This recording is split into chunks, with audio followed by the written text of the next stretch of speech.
Hi, I'm Heather Moore from Heather Moore Fine Art, and today I'm talking to you about the story behind my honeybee prints. So these originally started as a yellow and black print, unsurprisingly, and they came out of a time of a lot of turmoil when a lot of artists and craftspeople were inspired by the togetherness and the solidarity that came out of the Manchester bombings around the Ariana Grande concert all those years ago.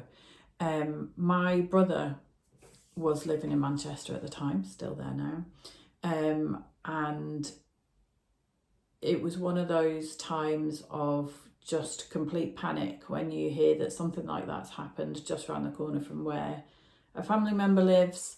Luckily, he was not involved, and I feel very grateful for that.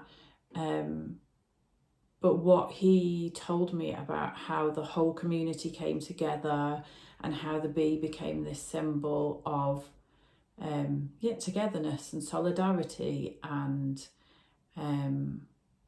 standing against those awful things that happened just really inspired me. And one weekend while I was away in Beadnell, I got my sketchbook out. I take it everywhere with me. And I started sketching bees, and sometimes it takes quite a long time for something to emerge, but with this one it actually felt like it happened quite fast. So I think I'd drawn 2 or 3 bees, and then I sort of hit on this one stance, and then began to put that sort of more graphic background into it. And it just immediately felt like a layered print.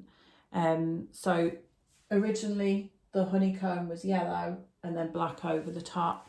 That one sold out, and then the Olympics came around again, which seems quite apt to talk about it now because the 2026 Winter Olympics are about to happen.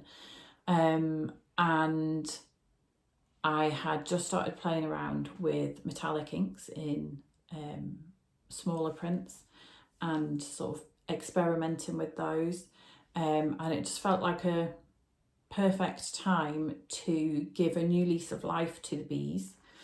So these ones are more limited than the yellow, 10 of the yellow and only 5 of each of these. There was a gold one which is all sold out now, there's bronze which I have just one left of, and silver which is almost gone as well. And they were created from these 2 lino blocks. So the first layer was this one. So you've got the honeycomb and the main body of the bee, and then some of the wing detail as well. And then once that was all cured, it takes about a week, depending on the sort of atmospheric and temperature sort of situation in the studio. Then the black went over the top, and sometimes I like to fully carve the background away and make sure it's really clean and crisp, but with this one I wanted a sense of movement in the bee. They're never really sort of still, are they? There's always this sort of activity and energy about them, so I decided that I would carve outwards and keep this sort of, for want of a better word, buzz about them, so that you get these lines that come out and create this sense of movement. And if you get really close, you can see that all these little textures here give more of a sense of that kind of fuzziness of the surface of a bee, with some more graphic elements.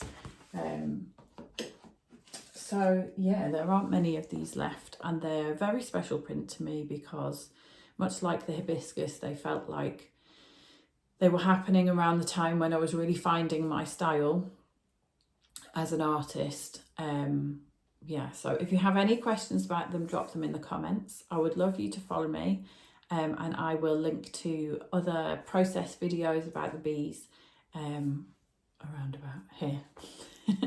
So see you later.